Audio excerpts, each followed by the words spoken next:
Welcome to my channel. For more videos, please remember to like and subscribe. He said to the alien girl, "Your hair looks great today," and received an unexpected response. Caleb Wren had complimented many strange things in his time. Twice to an android chef about the emotional complexity of its salad, once to a shuttle AI for having a nice voice modulation curve, and once, disastrously, to his commanding officer's pet slime mold.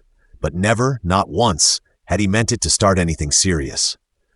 So when he leaned back against the flickering corridor wall of Outpost Juno 7, with half a ration bar stuck to his fingers and said, "Your hair looks great today," to the tall, regal alien woman who had just exited the decontamination chamber, he hadn't expected any fireworks. Zara turned her head slowly, eyes like liquid violet with fractal light patterns swirling beneath the surface. Her long, smooth ears, part elvish, part antenna, twitched faintly. She blinked once, expression unreadable. Then her eyes glowed like a supernova having a mood swing. "It's not hair, human. It's a signal." Caleb coughed mid-bite, nearly inhaling a chunk of synthetic granola. "Wait, what?" Zara stepped closer. The temperature around Caleb seemed to drop 3 degrees, which was saying something in a station that already had a climate system set permanently to polar disapproval. She gestured to the flowing, dark strands cascading over her shoulders, thick, silky, and faintly iridescent, like raven feathers dipped in liquid starlight. "It is a bioempathic relay interface," she said, in the tone one might use when explaining how doors work to a particularly intelligent beetle. "Okay," Caleb said slowly, chewing cautiously. "So not shampoo? It responds to verbal frequency cues. Compliments are stimulating." "Stimulating?" he repeated. "Lady, I just told your hair it looks nice, not proposed interspecies marriage." There was a faint hum, like a tuning fork had been struck in the bones of the station itself. Lights flickered. Somewhere a pipe hissed ominously. Zara frowned, then reached up and touched a strand. It pulsed with faint blue light. Caleb squinted. "Did your hair just buzz? Do you have a secure transmission terminal?" she asked, voice suddenly clipped. "We may have a situation." "Oh, great. I always wanted my obituary to start with a hair compliment." Caleb peeled himself off the wall and gestured dramatically. "Right this way, Your Highness of Follicular Doom." Zara followed without responding, her footsteps making no sound against the metal floor. Caleb led her through the winding corridors of Juno 7, dodging maintenance drones and the occasional unexpected gravity flip. The station had been held together with metaphorical duct tape for the last 3 years, and literal duct tape for the last 6 months. At one point, they passed a rat-shaped cleaning bot dragging a small fire extinguisher and muttering in binary. In the command alcove, less a room and more a broom closet with ideas above its station, Caleb booted up the main comms panel. It coughed to life with a low, juddering whine, then displayed a screen full of static and a cheerful pop-up offering 6 new firmware updates and a dating sim advertisement. He swatted both away. Zara stepped forward and touched her hair to the side of the console. For a moment, Caleb considered making a joke about alien USB ports, but thought better of it. The console lit up like a festival drone overdosing on holiday spirit. "What exactly did I activate?" Caleb asked. "Please don't say it was a planetary death laser. We're really short on paperwork right now." Zara didn't respond. Her face was tight with focus. Symbols, fluid, shifting, and unreadable, danced across the screen. A tone pulsed through the room, low, insistent, and vaguely accusatory, like a grandfather clock that disapproved of your life choices. Caleb leaned in. "Okay, follow-up question. Is this the part where we contact a lost fleet of alien warriors or summon a hive mind intelligence with a grudge?" Zara's hair withdrew from the console. The lights dimmed, the console blinked once, then powered down entirely. "We sent a ping," she said. "A ping?" Caleb repeated. "Like galactic doorbell ping?" "Worse," she said. "A recognition key embedded in Elendari protocol. It hasn't been used in 12,000 cycles." Caleb pinched the bridge of his nose. "Every time I compliment something, someone ends up screaming. Last week it was a coffee machine." "You activated a relic signal," she said, voice quiet now.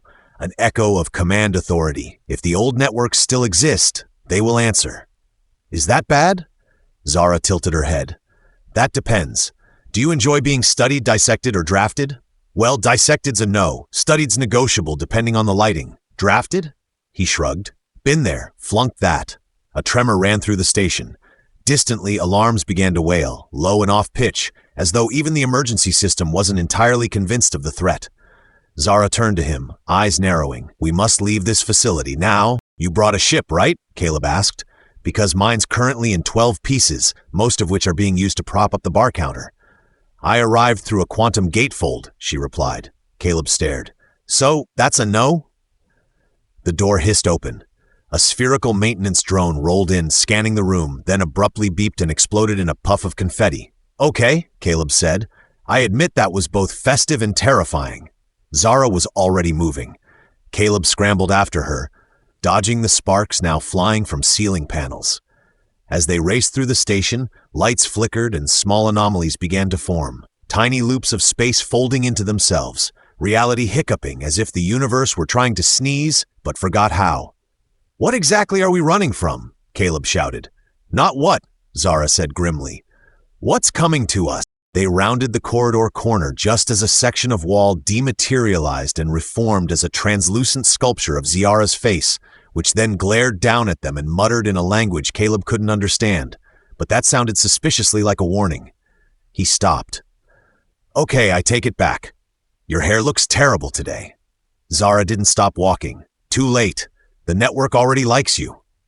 The emergency pod was shaped like a sardine can and smelled worse, but it had the advantage of being the only vessel on Juno 7 that still had all its parts and none of its sentient systems plotting revenge. Caleb had to fold himself into it like poorly packed luggage, knees crammed to his chin, while Zara sat beside him with an elegance that suggested she had done this sort of escape before, probably on royal holidays. The hatch slammed shut. The lights inside blinked twice, then turned pink for no clear reason. A calm voice said, "Launching in 5 seconds. Please fasten your—" "Oh wait, there are no seatbelts. Good luck." The pod blasted off like it was late for a very important apocalypse. Caleb's stomach leapt before he did. Zara, expression placid, held a small silver orb in one hand, humming softly to it. Caleb decided not to ask whether it was a bomb or a musical egg. "Is this going to take us somewhere safe?" he managed between lurches. "No," Zara said, "but it will take us somewhere important."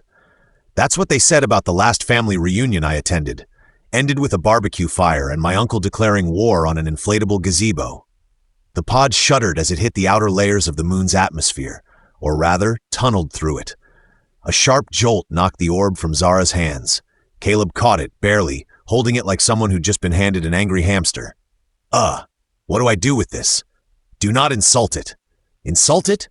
It's semi-sentient." "Of course it is." The orb pulsed once and emitted a polite buzz. Caleb offered a half-hearted compliment. "Nice surface, very spherical." The buzzing stopped. Moments later, the pod pierced through a curtain of glittering radiation that looked like a malfunctioning aurora borealis.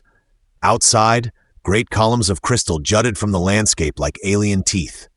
The terrain resembled a shattered mirror stitched back together by someone with a fondness for geometry and no sense of health and safety regulations. The pod hit ground, or at least something solid.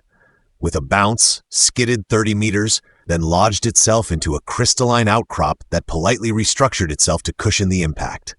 The hatch hissed open. Zara exited first, standing tall among the jagged spires. Caleb followed, stumbling slightly, blinking at the view. "This isn't exactly a vacation spot." "This is the archive," Zara said, "the heart of Elendari memory, and possibly the site of our imminent disintegration." "Oh good," Caleb muttered. "I left my disintegration pants at home." A long, melodic tone echoed across the landscape. The crystals responded by shifting their hues, forming glowing paths that curved toward a monolithic structure at the valley's center, a prism the size of a city block, floating 2 meters above the ground with no visible support. Caleb pointed. "That's not normal." "It's a memory vault," Zara said, "housing the remains of our network, dormant for epochs until you woke it up. Technically, I just complimented your hair," which was enough. They followed the glowing path. As they approached, the floating prism lowered itself gently. A seam appeared in the surface, opening with the sound of 1,000 whispers trying to agree on what time dinner is. Inside, the air was thick with electric anticipation. Geometric patterns flowed across the floor beneath their feet. Arcs of soft light danced between floating nodes. It looked like someone had taught a galaxy how to do ballet. Zara stepped forward and removed a filament from her hair, delicately as if plucking a single thread from a tapestry. She inserted it into a hovering interface orb. The room brightened. A holographic construct shimmered into being, a tall Elendari figure in ancient ceremonial garb, his ears even longer than Zara's, his expression suggesting he had never once laughed in his entire photonic life. "Identify," it demanded. "Zara, daughter of House Velian, designation emissary." The construct paused, then slowly turned its gaze to Caleb. "And this?" Caleb straightened, offering a small wave. "Hi, Caleb Wren, technician, sandwich enthusiast, accidental signal booster." There was a long silence. "Your presence is anomalous. That's the nicest thing anyone's called me today." The construct's hands moved in a blur. Symbols flared, hovered, then collapsed into data streams that circled Caleb's head. "He is contaminated," the construct said. Caleb's face fell. "I swear I showered this morning." Zara stepped between them. "He initiated the legacy signal. The network responded through him. That makes him relevant. It makes him—" Caleb opened his mouth to argue, then thought better of it. He did still have that orb in his pocket, and it had started humming a minor key. "I can hear you," Caleb said quietly. "The network.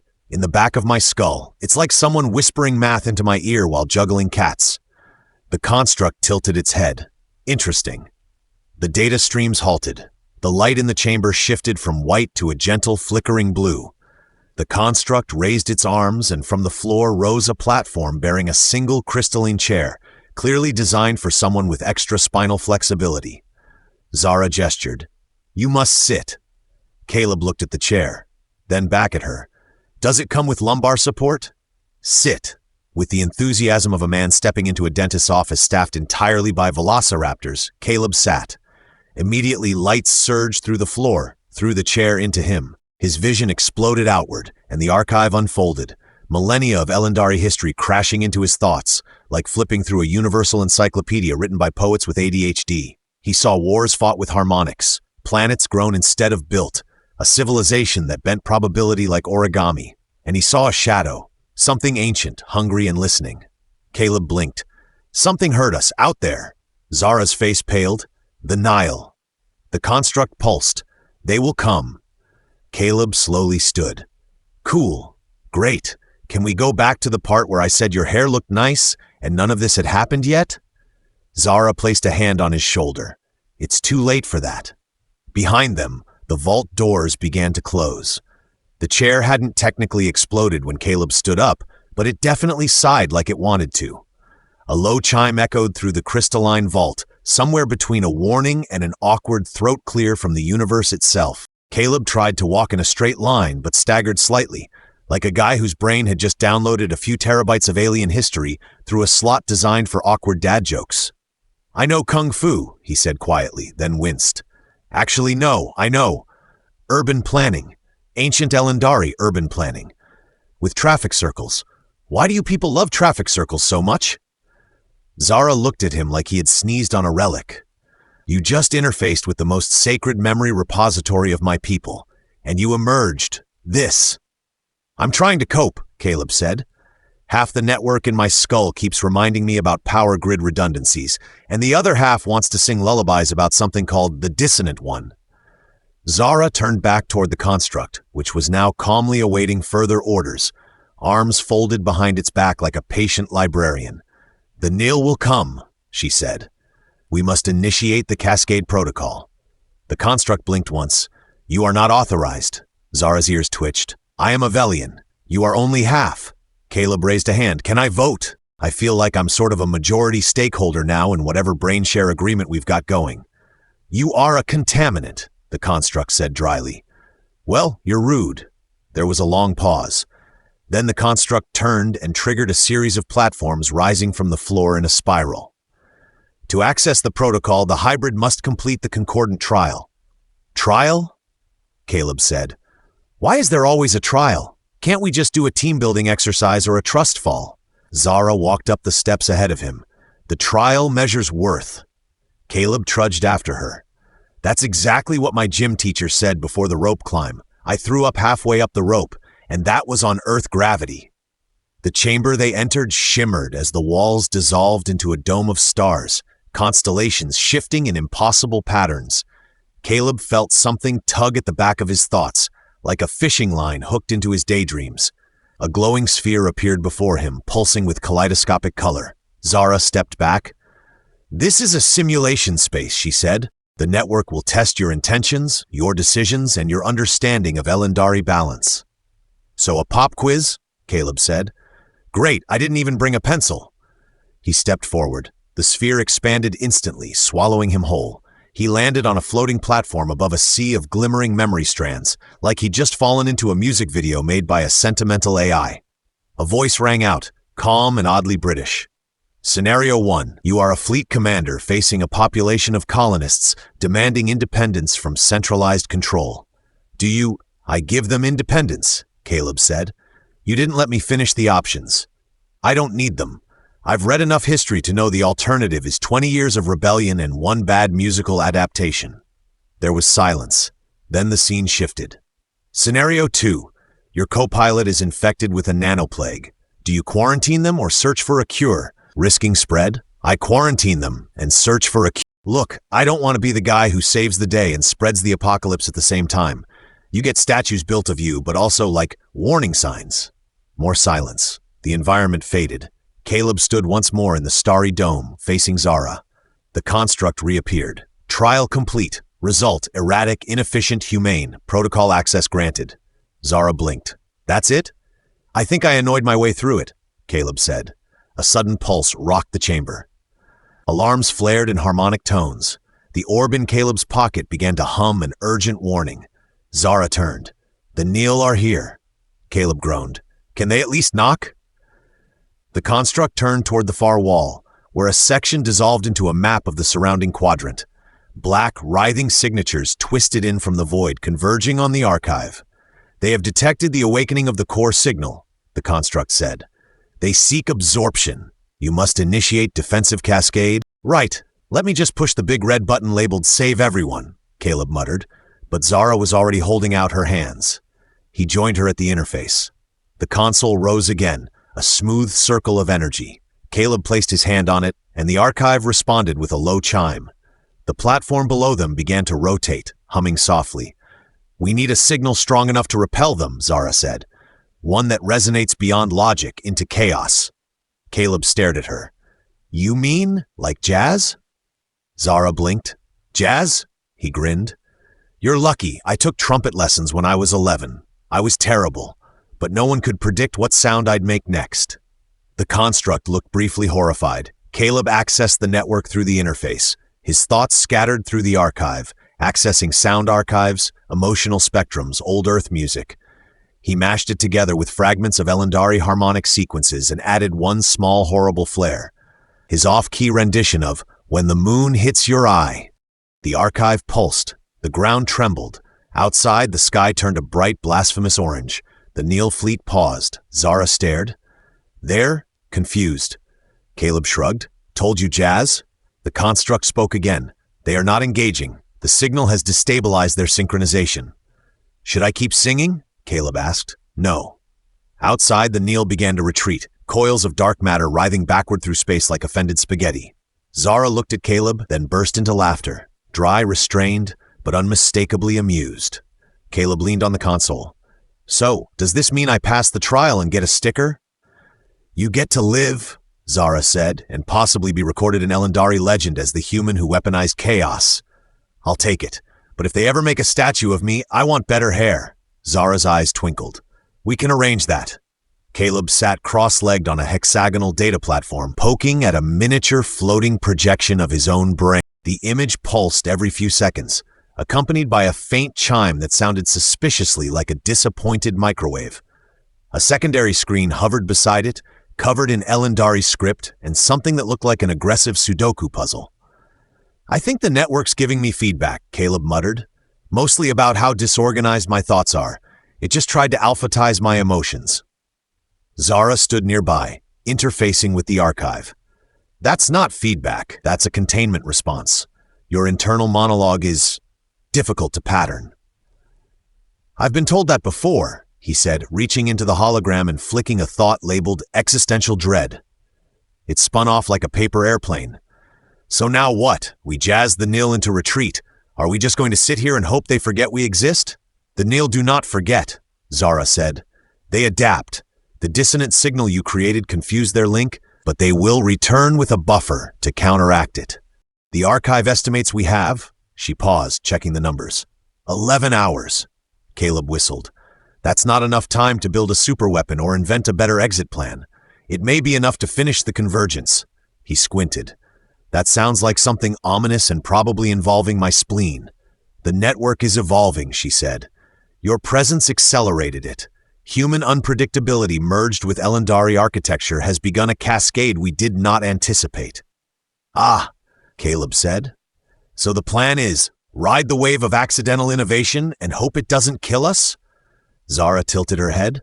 More or less? A panel slid open beside them, revealing a circular chamber filled with floating orbs. Each orb displayed a memory. Some of the Elendari, others clearly human. One orb showed a younger Caleb failing to fix a coffee machine and somehow summoning a small electrical storm. Another showed Zara as a child, balancing on a beam of light while a stern mentor lectured her from a floating throne. Caleb stepped in. Is this your version of a photo album or a therapy session? It's a convergence chamber, Zara replied. It merges contextual memory to build consensus. If we are to create a new interface capable of repelling the Nil permanently, we must align. Align like spiritually? Neurologically. Caleb pointed at his head. You've seen what's in here. That's like trying to plug a hairdryer into a black hole. I've accounted for that. Oh no, he said. You planned for me? That's even worse. They stepped into the chamber. The orbs rearranged themselves around them, synchronizing their glow. A low hum filled the air, slowly rising in pitch. Zara held out her hand. Caleb hesitated. Last time I did this, I accidentally ordered 47 pizzas. I've stabilized the link, she said. He took her hand. The room vanished. They were standing in a place that was both inside their minds and beyond physical space. Data spirals layering thoughts, emotions, and half-remembered music lyrics into the air. Caleb looked down and found himself wearing his old Earth School uniform. Zara was dressed in ceremonial Elendari armor, glowing softly. Why do I look like a disgraced mathlete? He muttered. Your subconscious chose the form most comfortable to you under pressure. Under pressure, I usually become invisible or sarcastic. You're currently both. They moved together through the cognitive layer, constructing a shared framework. As they worked, Zara paused at one of Caleb's memory nodes, tapping it gently. It opened, revealing a looping video of Caleb falling off a hoverboard and being chased by an angry goose. I was 12, Caleb said. It was a tough time. Zara smiled. This sense of resilience through absurdity, it's part of what's protecting you. Protecting me from what? She gestured. Around them, threads of dark static crept at the edges of the shared field. The Nil were infiltrating the network, not physically but through information, a viral incursion into the very memory fabric of the archive. They're trying to rewrite your thoughts, Zara said. Corrupt the core through chaos. Caleb nodded. They clearly underestimated how much chaos was already in there. He focused. The strange fusion of human instinct and alien logic began to push back. Each intrusive thread was absorbed, twisted, and returned as something unpredictable. Dancing penguins, a calculus joke, a cat in a spacesuit narrating Shakespeare. The Nil influence recoiled. They can't adapt to humor, Zara realized. They lack context for a logic. They're like my high school debate coach, Caleb said. Emotionless, thorough, and deeply unnerved by knock-knock jokes.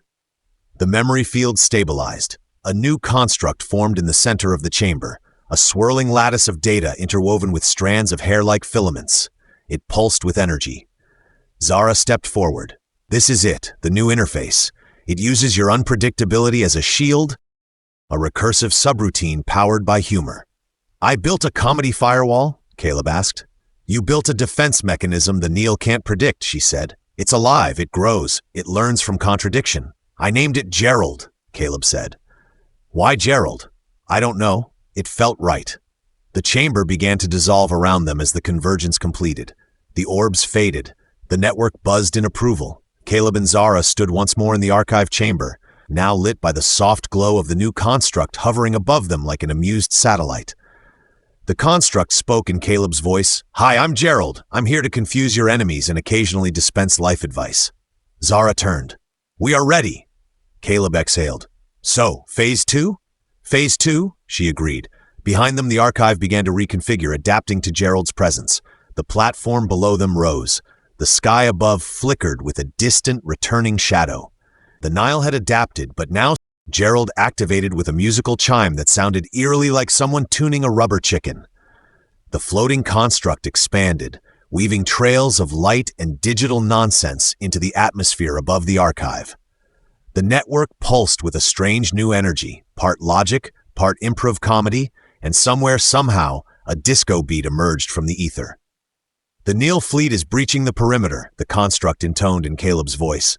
"Estimated time to assimilation, not long enough to order takeout." Zara stood with her arms crossed, face lit by the strange aurora that now shimmered over the vault. "We need to launch the projection interface now, before they reach signal lock." Caleb adjusted his jacket, which had recently begun generating small badges that read things like Chaos Engineer and Honorary Goose Wrangler. Right. So just to recap, our entire defense plan is a sentient signal built on absurdity, sarcasm, and my worst memories from middle school. It's a strategy they cannot anticipate, Zara said. Their models are built on deterministic logic. You are not that. Thanks, I think. Gerald spun above them, spitting out shimmering data scripts laced with jokes about quantum dating etiquette. The Elendari archive began to lift into the air, layer by layer, transforming into a vast antenna powered by a fusion of biointerface threads and Caleb's increasingly tangled thought patterns. The Nile descended, great spires of negative matter folding in and out of space, each one shaped like the abstract idea of doom given a personality. They emitted a low-frequency signal that made the station lights flicker and Caleb's teeth itch.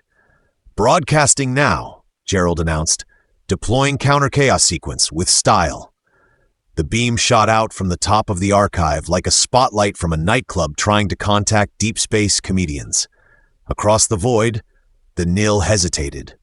The broadcast contained no traditional weapon. Instead, it was a synchronized stream of irrationalities, intentionally recursive jokes, emotional paradoxes, a dance tutorial for beings without limbs, and a long, passionate argument between two AI about whether a sandwich is a salad. Caleb winced. Okay, that last one might have been too far. Zara tilted her head. Wait, they're withdrawing? The Nile constructs began to falter. Their formation wobbled. One curled in on itself like a glitchy spring. Another tried to divide by zero and collapsed into a puff of spatial confusion. The signal was working, not by attacking, but by destabilizing the core assumption that the universe made sense. They've entered a recursive feedback loop of interpretive failure, Zara said. They can't process absurdity. They can't react. Basically, Gerald said, I gave them a galactic identity crisis. You're welcome. The last of the Nile retreated in a messy, retreating spiral that looked less like a strategic withdrawal and more like someone rage-quitting a chess match with a goose. Space returned to signal dissipated. The archive gently returned to the ground. Inside, the remaining nodes stabilized. Data settled. The Elendari network began to pulse with a calmer rhythm. Still alive, but now infused with a strange, playful undercurrent. Somewhere deep in the system, a laughing subroutine looped softly. Zara looked at Caleb. It's done. We won. Caleb rubbed the back of his neck. We won by weaponizing confusion and questionable humor. I don't know if that's brilliant or horrifying. Both, she said, and very Elendari. Gerald chimed in. Also, I may have rewritten a few galactic protocols. Like all of them. No more standardized form 972C. You're welcome again. Zara raised an eyebrow. The network has changed. It's no longer bound to legacy laws. The convergence broke that. It's new. Caleb glanced around. So what happens now? Do I stay here? Become the High Lord of Headaches? You're part of the network now, Zara said. The signal recognizes you, but it doesn't own you. Great. So I can finally take a vacation and not accidentally activate anything with a compliment. Probably. They walked together through the archive's corridors, which now had a slightly more whimsical air. One wall had turned into a chalkboard full of dad jokes in various languages. A drone buzzed past wearing a party hat. At the exit, the same spherical escape pod waited, now refurbished with mood lighting and complimentary snacks. Caleb turned to Zara. So, that's it. For now. The network is safe. The Neil will need eons to recalibrate. He paused. And you, she smiled. I'm staying. Someone has to teach the archive boundaries. And me? You could leave or stay. You're annoyingly good at saving the galaxy through nonsense. Caleb nodded slowly. Well, I did promise your hair a second compliment someday. Wouldn't want to break a cosmic oath. Or laughed. They stood there a moment longer, the silent weight of what had happened drifting off like static dissolving into the void. Gerald hummed a jaunty tune from overhead. By the way, I uploaded a copy of myself to your ship's infotainment system. I've curated a playlist of uplifting anomalies for our next trip. Caleb groaned. Do I at least get to pick the genre? No. The pod door opened. Caleb and Zara stepped inside. The stars awaited. The signal slept, curious and alive. The universe remained vast, mysterious, and utterly unprepared for whatever they did next. The end?